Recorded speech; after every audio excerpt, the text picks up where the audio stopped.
అధిక బరువు అనేక సమస్యలకు కారణం. సాహితీ యోగా ఆన్లైన్ క్లాసులో జాయిన్ అవ్వండి. నమస్తే, వెల్కమ్ టు సుమన్ టీవీ. మెదడులోని భాగాలకు రక్త ప్రసరణ అనేది సరిగ్గా జరగనప్పుడు, లేకపోతే ఆక్సిజన్ అనేది అందకపోయినప్పుడు మనం బ్రెయిన్ స్ట్రోక్ అనే పరిస్థితిని చూస్తూ ఉంటాం. సో ఈ ప్రమాదకర పరిస్థితి ఎందువల్ల ఏర్పడుతుంది, ఎవరిలో ఎక్కువగా మనకి కనిపిస్తుంది, సో దీన్ని ఏ రకంగా నివారించాలి, ఈ విషయాన్ని తెలియజేసేందుకు మనతో పాటు ఉన్నారు neuro physician doctor Venkata Haran Reddy garu from Srikara hospital, Madinaguda. Hello sir. Sir, brain stroke ఈ మధ్యన ఎక్కువగా వినిపిస్తున్నటువంటి పదం. సో దేనివల్ల, ఏ కారణాలతో బ్రెయిన్ స్ట్రోక్ అనేది మనకి వస్తుంటుంది? బ్రెయిన్ స్ట్రోక్ ముఖ్యంగా రెండు కారణాలు. 2 టైప్స్ ఆఫ్ బ్రెయిన్ స్ట్రోక్స్. ఒకటి రక్త ప్రసరణ లేనప్పుడు, ఇంకొకటి బీపీ ఎక్కువై రక్తనాళాలు చితిరిపోయినప్పుడు వస్తాయి. మెయిన్లీ ఇప్పుడు ఉన్న స్ట్రెస్కి, because of lack of physical activity and obesity, hyper tension, diabetes, వీటి వల్ల మెయిన్లీ మనకు స్ట్రోక్ అనేది వస్తుంది. సో ఒకప్పుడు ఎప్పుడో చాలా రేర్గా కొంతమందిలోనే చూసేవాళ్ళం. సో ఇప్పుడు మాక్సిమం మెంబర్స్లోనే హార్ట్ స్ట్రోక్ ఎలా వస్తుందో బ్రెయిన్ స్ట్రోక్ కూడా ఆ మాదిరిగానే మనం చూస్తూ వస్తున్నాం. సో కేవలం స్ట్రెస్ మూలంగానే అంటారా ఇదంతా? రక్తనాళాలు చిట్లిపోవటం అనే పరిస్థితి ఎలాంటి సిచ్యువేషన్ లో మనం చూడొచ్చు? స్ట్రెస్ అనేది ఒకటి ముఖ్య కారణం.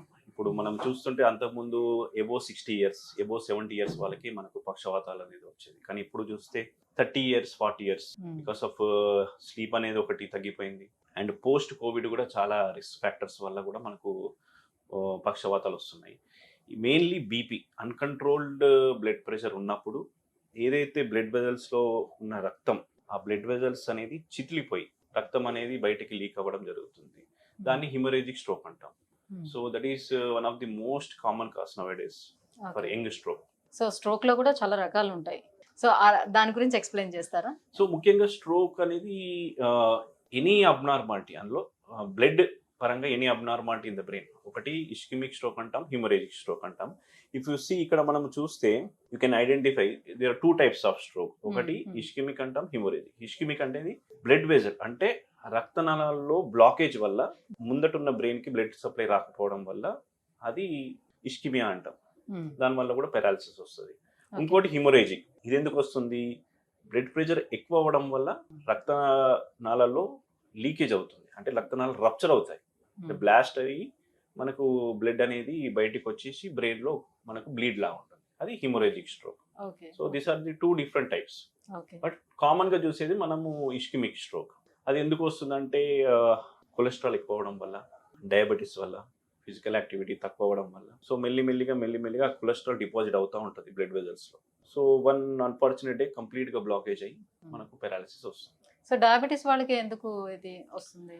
Diabetes or more prone for atherosclerosis అంటాం. అంటే ఇప్పుడు చెప్పాను కదా, కొలెస్ట్రాల్ డిపాజిషన్ ఎక్కువ బ్లడ్ వెజల్స్ లో. స్లోగా అది బ్లాకేజ్ అనేది స్టార్ట్ అవుతూ ఉంటుంది అండ్ వన్ డే కంప్లీట్ గా బ్లాకేజ్ అవుతుంది. సో దీనివల్ల క్లాట్ అయ్యి మనకు పక్షవాతం వస్తుంది.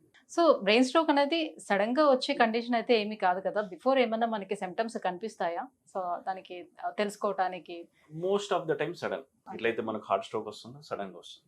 కాకపోతే మనకు సిమ్టమ్స్ అనేది ఉంటాయి కొన్ని స్ట్రోక్ కి. అంటే దానికి యాక్రోనిమ్ బీ ఫాస్ట్ అనేది ఒక యాక్రోనిమ్ ఉంటుంది. సో అది మనము గుర్తుపెట్టుకుంటే this is the acronym be fast అనేది. బి అంటే ఫర్ బ్యాలెన్స్, అంటే ఎప్పుడైనా సడన్ గా మనకు బ్యాలెన్స్ లాస్ అవ్వడం. ఈ అంటే ఐ, అంటే ఐ ప్రాబ్లం, విజన్ ప్రాబ్లం కానీ, బ్లరింగ్ ఆఫ్ విజన్ కానీ ఉంటే. ఎఫ్ అంటే ఫేషియల్ డివియేషన్, మూతి వంకర అవ్వడం కానీ. ఏ అంటే ఆర్మ్ వీక్నెస్, సడన్ గా చేతు కాలు పడిపోవడం కానీ. ఎస్ అంటే స్లరింగ్ ఆఫ్ స్పీచ్, అంటే స్పీచ్ డిస్టర్బెన్సెస్ ఉన్నా కానీ. అంటే ఈ బీ ఫాస్ట్ అనేది యాక్రోనిమ్, అంటే ఈజీగా ఐడెంటిఫై చేయడానికి, సో దట్ మనం వెంటనే ట్రీట్మెంట్ తీసుకోవడానికి ఉపయోగపడుతుంది. Because here we say time is brain.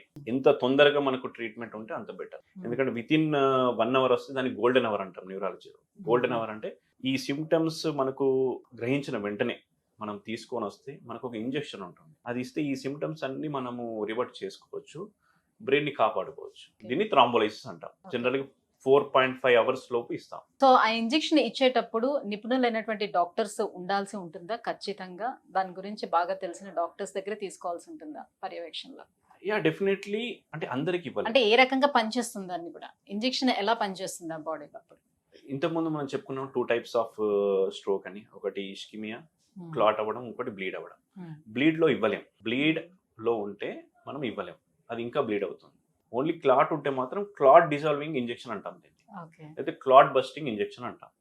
So injection అంటే మెదడులో రక్తం గడ్డగట్టడం అనే సిచ్యువేషన్ అంతే కదా. Yeah exactly. సో ఆ గడ్డను మనం కరిగిస్తాం. కరిగిస్తా. బట్ ఇక్కడ హిమరేజిక్ స్ట్రోక్ లో రక్తం ఆల్రెడీ లీక్ అవుతుంది. సో ఇది ఇస్తే ఇంకా లీక్ అవుతుంది. So that is the absolute Contra indication. మరి దాన్ని ఎట్లా కంట్రోల్ చేస్తారు అప్పుడు? మనం అనుకున్న main reason blood pressure control చేసుకుంటూ ఆ లీకేజ్ వల్ల ఏదైతే వాపు వస్తుందో దాన్ని కూడా కంట్రోల్ చేయొచ్చు. మరీ ఎక్కువ ఉన్నప్పుడు then we have to go for a surgery. Depends on the patient. అంటే పేషెంట్ ఎలా ఉన్నాడు, ప్రాబ్లం ఎలా ఉంది, ఎంతవరకు బ్లీడ్ అయింది, మెడికల్ మేనేజ్మెంట్ తో చేయొచ్చా లేదా సర్జికల్ ఇంటర్వెన్షన్ చేయాలనేది depends on the patient and also from the city and MRI findings. So treatment తోటి ఎంతవరకు క్యూర్ అయ్యే ఛాన్సెస్ ఉంటాయి? మళ్ళీ వాళ్ళు నార్మల్ సిచ్యువేషన్కి వచ్చే పరిస్థితి అసలు కనిపిస్తుందా వాళ్ళకి, బ్రెయిన్ స్ట్రోక్ వచ్చిన వాళ్ళకి? యా ఉంటుందండి. మనము ఈ సిమ్టమ్స్ ఏదైతే బీ ఫాస్ట్ అని మనం మాట్లాడుకున్నామో అవి ఒకవేళ మీకు అనిపిస్తే వెంటనే తీసుకురావడం, వెంటనే ట్రీట్మెంట్ స్టార్ట్ చేయడం వల్ల రిజల్ట్స్ మనకు చాలా బాగుంటాయి. ఎంత డిలే చేస్తే అంత బ్రెయిన్ డ్యామేజ్ అవుతుంది. ఒకసారి డ్యామేజ్ అయిన వెంటనే మళ్ళీ అప్పుడప్పుడు ఇర్రివర్సిబుల్ డ్యామేజ్ అవుతుంది. అంటే దానికి మోర్టాలిటీ ఎక్కువ ఉంటుంది, లైఫ్ రిస్క్ ఎక్కువ ఉంటుంది, లేకపోతే మోర్బిడిటీ ఎక్కువ ఉంటుంది. అంటే ఈవెన్ తర్వాత రికవర్ అయిన వెంటనే కూడా బెడ్ మీదనే ఉండటము అలాంటివి ఎక్కువ ఉంటాయి. So time is brain. ఎంత తొందరగా వస్తే అంత బెటర్. ఇప్పుడు హార్ట్ అటాక్ వచ్చేటప్పుడు, సడన్ హార్ట్ అటాక్ వచ్చేటప్పుడు చాలా మంది అక్కడికక్కడే కుప్పకూలి చనిపోతూ ఉండడం మనం చూస్తూ ఉంటాం. బ్రెయిన్ స్ట్రోక్ లో కూడా అలాంటి కండిషన్ ఉంటుందా? Yeah, it is massive. చాలా ఎక్కువ ఉంది. కంప్లీట్ బ్లాకేజ్ అయింది. మన స్మూక్ష నాడి అంటాం, బ్రెయిన్ స్టెమ్, దానికి కంప్లీట్ బ్లాకేజ్ అయిపోయింది, లేకపోతే అందులో బ్లీడ్ అయింది. Chances of coming to hospital will be also sudden. Even sleep లో జరుగుతుంది కొందరికి. ఈవెన్ స్లీప్ లో కూడా మనకు మార్నింగ్ లేసేసరి వి కాంట్ స్లీప్ నుంచి కూడా బయటికి రాదు. So that indicates maybe massive MI heart attack అన్నా, లేకపోతే మ్యాసివ్ బ్లీడర్, మ్యాసివ్ స్ట్రోక్.